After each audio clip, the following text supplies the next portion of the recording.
All right. Welcome back.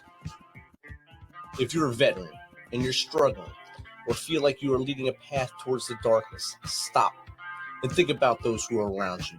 Think about how they truly value you, how they will miss you. You are not alone. You need to talk to someone. Someone will listen to you. If you feel like you'll be a burden to someone, or you don't feel like you should put that weight on your inner circle, call the hotline at 988 and take option 1. Don't make a permanent solution to a temporary problem. If you're a new listener, thanks for joining us.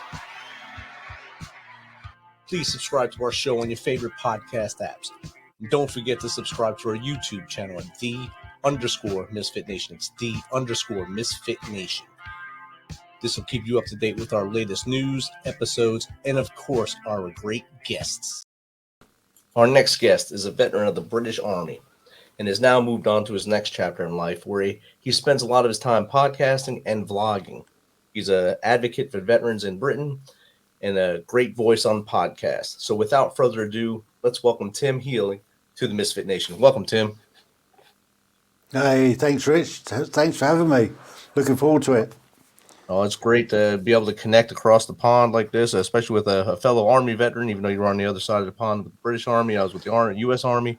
But I'm sure we've seen a lot of the same craziness during our careers. Oh, yes. So, Tim, if you don't mind, Been I know I around just the block a few times. a few times around the block and a few flat tires and came back out of it. If you don't mind, Tim, tell us a little more about yourself from as far back as you want to go to where we are today. Oh, quick potted history because we're short on time, obviously, with this show. I joined the British Army way back in 1974 as a young boy soldier.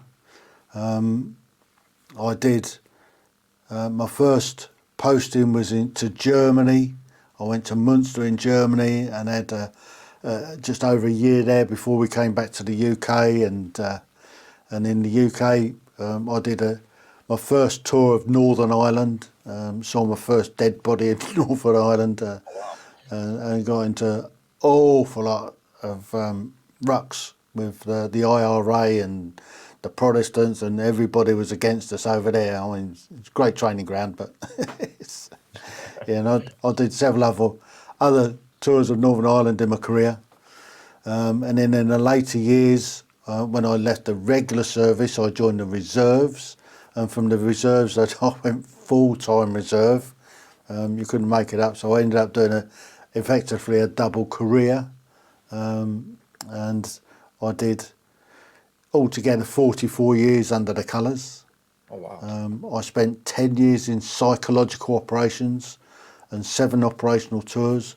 So I did 2 tours of Kosovo back in 99 and 2000. The following year in 2001 I did Macedonia, which was only a 90-day op, and during that op 9/11 happened. 5 months later I'm flying into Kabul. Wow. So I did the best part of 6 months in Kabul. And then in 2003 I went to Iraq, and then I did the 2 further tours of Helmand province in Afghanistan in 2006 and 2009. And when I came back in 2009 I left psychological operations and I ended up as a welfare officer in London Central Garrison. And I did that for 8 years, looking after other people's welfare. And it kind of sneaks up on you a bit. Then I left the army altogether. I retired in 2018 at the age of 60. And a couple of years later, I had a little bit of a wobble. When you're in amongst it, you don't worry about it. You just get on with the job. That's what you're taught to do. I had a little bit of a wobble. I contacted the old quack, the doctor. He referred me on to the mental health team. Unfortunately, for me, they were civilians. Although they were professional, they knew what they were talking about. They couldn't really help me because they just didn't understand the stuff that I've been through. I managed to talk to some mates and got myself sorted out, and I'm okay now. Occasionally I still have a little bit of a, but I'm generally all right. Off the back of that, where I've retired to is down the south coast of England. So if you look at England, you look right along the south coast. There's a big island called the Isle of Wight. Well, I don't live there, but you've got the Solent, which is the bit of water between the island and the mainland. If you just look to the right or to the northeast, you've got Portsmouth Harbour, which is a big naval base, and just on the other side of the harbour, you've got a place called Gosport, and that's where I live.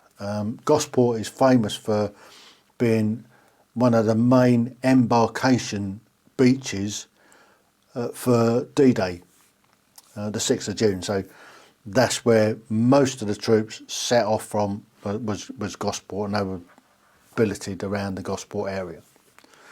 Oh, wow. That's a good piece of history there. Yeah, I mean, and off the back of that, I'm part of a group called Conflict Military Museum Gosport. We're just hopefully getting the keys to some new premises tomorrow, and we've got guys with tons of stuff. Lots of it Second World War. So they've got vehicles, guns, and all sorts of things. But we're not just restricting it to the Second World War. We're looking to do more or less the whole of Gosport's military history, and there's a ton of it going way back. So that's what our museum's going to be, and we're going to involve lots of different veterans. So I'm in touch with lots of other different veterans groups, and I've got lots of veterans that are keen to come along and help. We're also going to bring alongside that hopefully some youths, some kids, and get them involved with that side of the history. So yeah, we're pretty busy down here in Gosport, and along with the naval base. I mean, there's the museum side of the naval base over in Portsmouth. We got the oldest serving flagship for the Royal Navy, the First Sea Lord's ship, HMS Victory, and I'm a member of the senior rates mess on HMS Victory, and we have a lunchtime drink on there on a Friday and a meat raffle. What else we've got going? So in the dockyard there, we've got the Mary Rose, we've got HMS Warrior, which is the first ironclad warship. Across in Gosport, we've got the Explosion Museum, we've got the Submarine Museum, we've got the Dive Museum. There's a ton of stuff here. Wow. I mean, it is an awesome place. And we had a national census a while back, and they just released a couple of weeks ago the results of the census, and there was a question on that about being a veteran and where you live. And it turns out that there's two places in the country where there are hotspots. There's one up in North Yorkshire, a place called Richmond, which is around Catterick Garrison. So there's quite a lot of veterans around there. But the number one place where veterans live is right here in Gosport. We've got the most concentration of veterans in the country, which is great for us because it means that there's lots and lots of different groups. Right. And a lot of the eyes are on the veteran causes then, so it helps out a lot too. Yeah, absolutely. So we've got access to lots and lots of guys that want to maintain the links with the military, and we're able to do that. One of the groups I'm a member of is Buns and Banter, and they meet up once a month on a Wednesday. So I was there this morning, first Wednesday of the month. Just along in Leon Solent, and we had a big crowd there today. We had to bring in extra chairs and tables because there's so many of us, and a few weeks ago that group organised for us to go to HMS Sultan to what they call ceremonial divisions, and it's just like a big parade of the whole of the HMS Sultan is a a training school for engineers, Royal Naval Engineers, and it's like a big passing out parade, but the whole establishment turns to on the parade square, and there's a big parade and everything like that, band playing and one thing and another, and they invited us veterans along to have a chat with some of the young people that's going through. So that was a really good day out. What else we got going on? There's another group that I went over to this afternoon, which is called Veterans Outreach Support, and that's based in Portsmouth, just across the harbour. So I have to catch a ferry across there, and it's in the Royal Maritime Club, and they had a drop-in centre. So they get lots of different agencies in once a month, first Wednesday of the month. So they got people like SAFA, they got Veterans UK, Service Dogs UK, they Alcoholics Anonymous. There's all different agencies in there that are there to help veterans, and there's lots of veterans turn up and they help them through some problems. There's another group tomorrow afternoon, which is a part of the VOS group that we meet up in Stubbington, which is just outside Gosport, and we have tea and cakes there, and once a month we have bacon and sausage sandwiches. And that's the last Thursday of the month, so that's a must to turn up to. There's another group across on the Isle of Wight. I went across on Sunday to a breakfast club in a place called Ryde.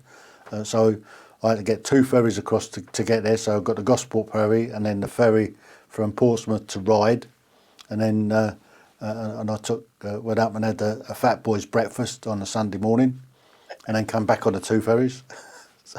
It just never stops. I was gonna say, it seems like every day you have something for the whole month is lined up. It's kind of like you still are in the military. You have a checklist of everything you have to do every day, and you meet all those check marks, and then still do your live shows.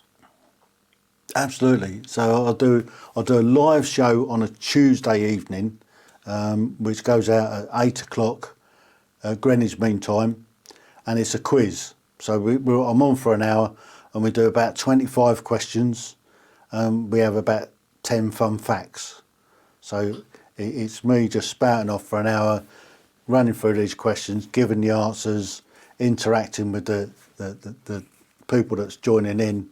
So if anybody wants to join in, if they go on onto YouTube and look for live awesome quiz and fun facts, you'd be most welcome to come and join in.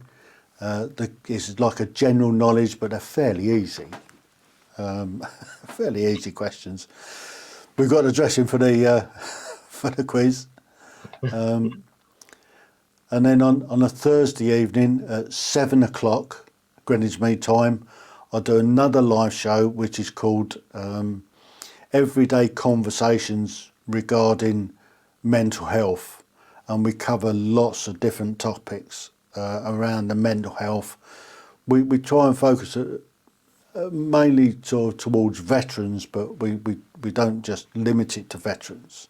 So I've covered subjects like bereavement, suicide. At the moment there's an unprecedented amount of veterans that are taking their own lives. So we've covered that and just trying to put the message out there. It's okay not to be okay, and there's plenty of help out there. We're lucky in the UK where we've got somewhere around about 2,000 charities just directed at veterans. So there's a whole raft of charities out there that just help veterans. So, and there's an awful lot of veterans groups around that are set up to help veterans that are struggling. And we just can't push the message enough that if you are having a bit of a wobble, then talk to somebody. don't go and take your own life, because there's no future in that. Right. It all ends. And the biggest problem with that is that the guy that's bottled out for decades, that can't see a way out of it, thinking that got a mental health problem, it's a problem, because they in the military it's been a stigma, and to try and break that stigma, they feel that they failed or they're weak or something like that, and they're not. And that's the message that we're trying to get out. It's not, you're not weak.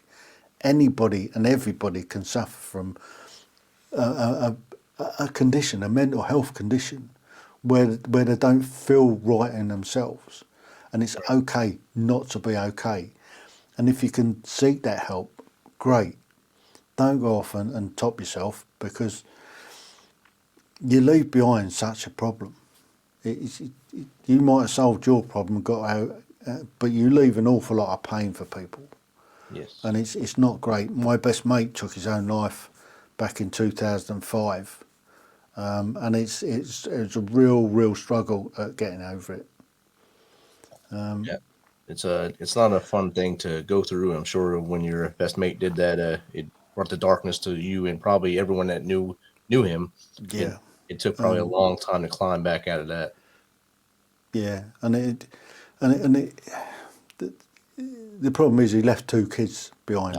One of them was just a young lad. I mean, he was 7 when his dad died, and it only came out a few months ago when I was actually covering the story of mental health and suicide, that he had been blaming himself for his dad's death all of these years. Oh, wow. And yeah, we had a conversation about it, and just reassured him it had nothing to do with him. It wasn't his fault, Right. but he'd been carrying that all these years. And yeah, so it's, if there's veterans out there that are feeling that they've got a problem, the first thing is to identify that you have a problem yourself. Once you come to terms with that, then you could get it dealt with. It doesn't have to end like that. I mean, somebody who's determined to take their life, you generally don't know that they're going to do it until it's happened. Right. And they're good at it because they've done it right the first time. Somebody that attempts it and doesn't get it right the first time and they survive, it's generally a call for help. And those are the people that we really try to help. Kind of get them out of that cycle at that point. Yeah. Yeah, everybody has a little wobble occasionally. Yeah. Some of us have more wobbles than others, and some, yeah. I mean, some people, it manifests into some really complex issues. There's a couple of groups that I've worked with that are that deal with these guys that have got complex PTSD. For want of another term, I mean, I think the term PTSD is overused. I mean, you could term that I've got PTSD with my little wobbles, but it's not. It's just I get a little bit emotional over some stuff, but I've seen a huge amount of shit. The amount of stuff that I've seen in my military career would break most civvies. They wouldn't survive it. Especially as long But as I've you were dealt in. with all that in my own way. Yeah. And I mean, I've talked it through, and being a welfare officer and some of the courses that I did. So I've done mental health, first aid. I've done suicide awareness. I've done TRIM, which is trauma incident management. I was a coordinator and a practitioner at it. I've done care for the carers. So I've done all of these courses, so I can see in myself some of the issues, and I know where to go and how to get it dealt with. So from personal experience, I know how I can help others. And there are several groups, particularly around this area, that are helping out. There's a group over in Portsmouth, a place called Fort forgotten the name of it now. Fort Cumberland. It's called Forgotten Veterans UK, and they bring in guys that have got complex issues, and they've got a new way of dealing with it. They give them their problem back and give them the tools to be able to sort themselves out while helping them. I mean, they don't just say, right, it's your problem, deal with it. Right. They give them the tool set to be able to do it. And they've had quite a lot of success. There's another group, I did an interview a couple of weeks ago with Service Dogs UK, and this is a group that's set up to marry up a veteran with a rescue dog. There's quite a long process. It takes about a year working with these guys, and the dog is trained to recognise when the veteran is having an issue or is having an episode, and the dog's there is to recognise that and work with the veteran to calm them down and bring them back down from the episode that they're having. And they've had a lot of success. They've had about 35 veterans go through that in the last few years. So it's an ongoing process. So each year, the handler or the veteran and the dog have to be re-qualified. So they have to go back and do a few tests and stuff like that. So to re-qualify, and once they're qualified, they've got exactly the same rights as a guide dog for the blind. Wow. Which is a great charity. Yes. And those dogs are amazing with us as veterans, and they seem to know things way before we want to tell people something's wrong with us. A dog will know, and I have a dog here that he'll come right to my side when he knows I'm going through my wobbles, like you were saying. He'll come right next to me and just sit with me, just to hey, I'm here with you. You're not alone. We've got a dog at the moment. He'll actually sit on you. Hope it's not a giant dog. Yeah, he's a nuisance first thing in the morning. He wants to play with the ball and jumping up and down on the bed. I'm trying to sleep. I want to lay in. He's trying to get you going on your schedule. So there you go. He knows your schedule. Yeah, and at the moment, the vets have got him down as a serial humper. Oh, wow. Great. Yeah. He's not funny, he's not clever. And come January, he's getting them off. we'll cure that problem. I hope. Yeah. I hope he just doesn't do it without any tools behind him. Yeah, a couple of bricks. A couple of bricks. He'll be mad for a little bit, but then he'll come back to you. Yeah. So just speaking to you, I can see that both sides of the pond, our armies, our military veterans are having the same issues. Here we have the 22 service member veterans a day we lose to suicide. And that's the documented number, not the numbers that it could be drug-related accidents and stuff like that. So the number could actually be double. And that's since probably around 2016 when they started broadcasting this stuff. And I'm sure it's been the same over there in the UK, that they kind of kept it quiet. Well, they've only just started recording that it's a veteran that's taken their life in the last year. So we've got a fairly accurate number of the veterans that have been taking their own lives, which is way off the scale. It's way outweighs those that in the civilian life are doing it. We've also got the other issue that we've got so many veterans living on the street, and we've also got so many veterans in prison because of these issues that they've been having. And I think and a lot of these veterans that are from our sort of Northern Ireland days, the Falklands days, the first Gulf, and I think the Balkans are starting to come through as well.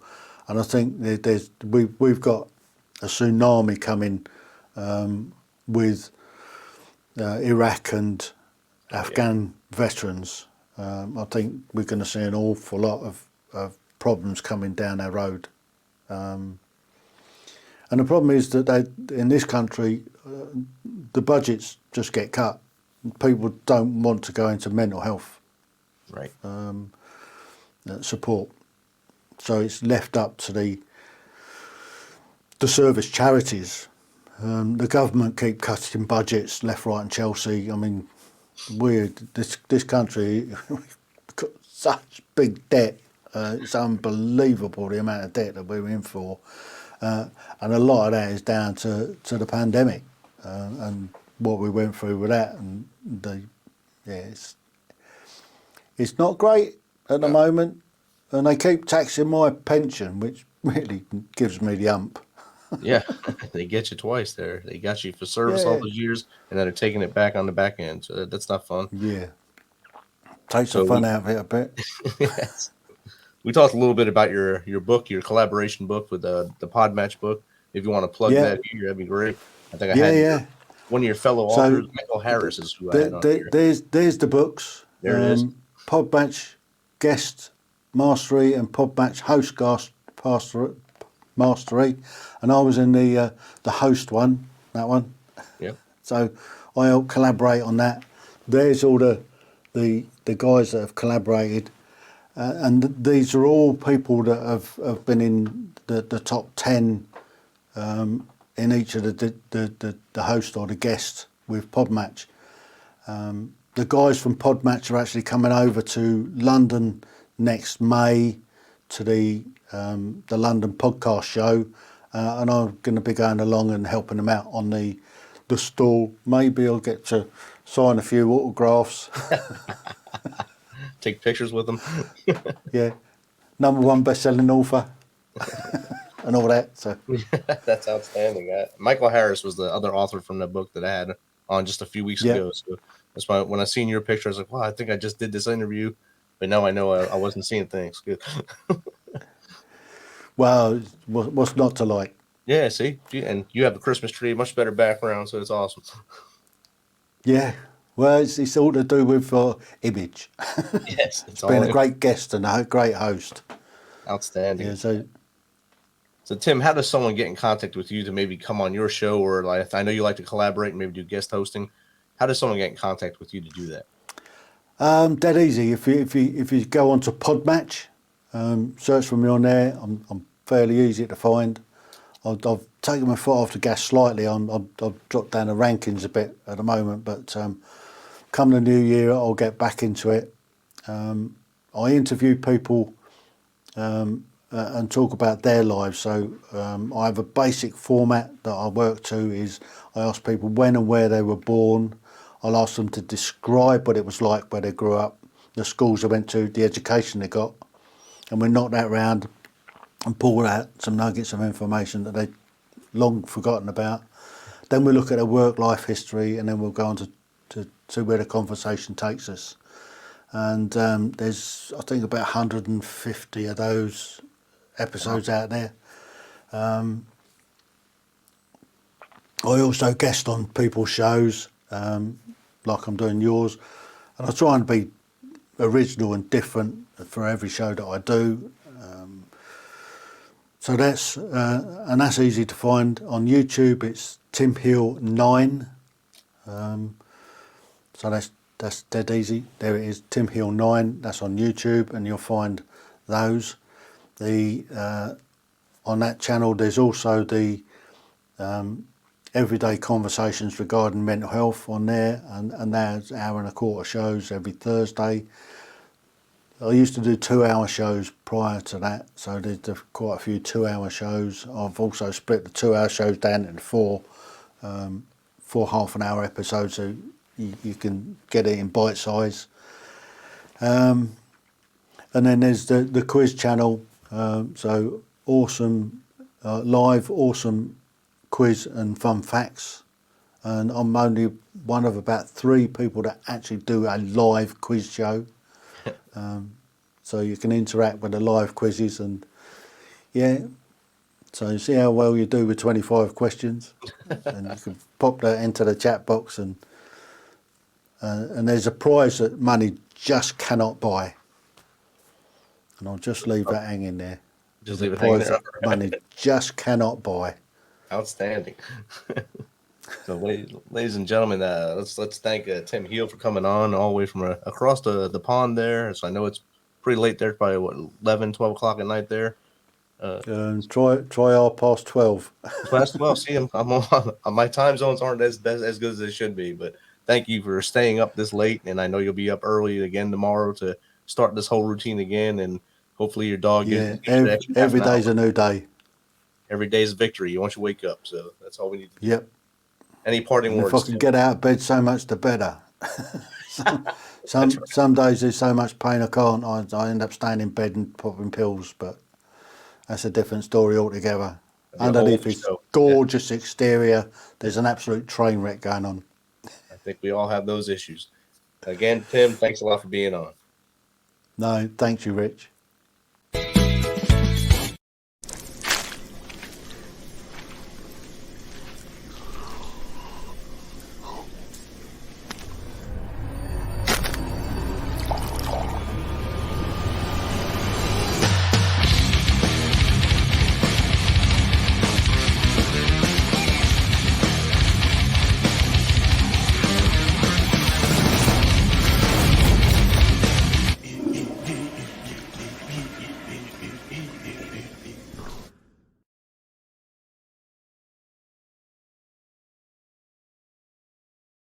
Thanks for checking us out and being a part of the Misfit Nation. Don't forget to visit our website at themisfitnation.com. That's themisfitnation.com to catch up on all of our episodes and also to get some of that great Misfit Nation gear. As always, be humble, stay hungry, and keep hustling because we are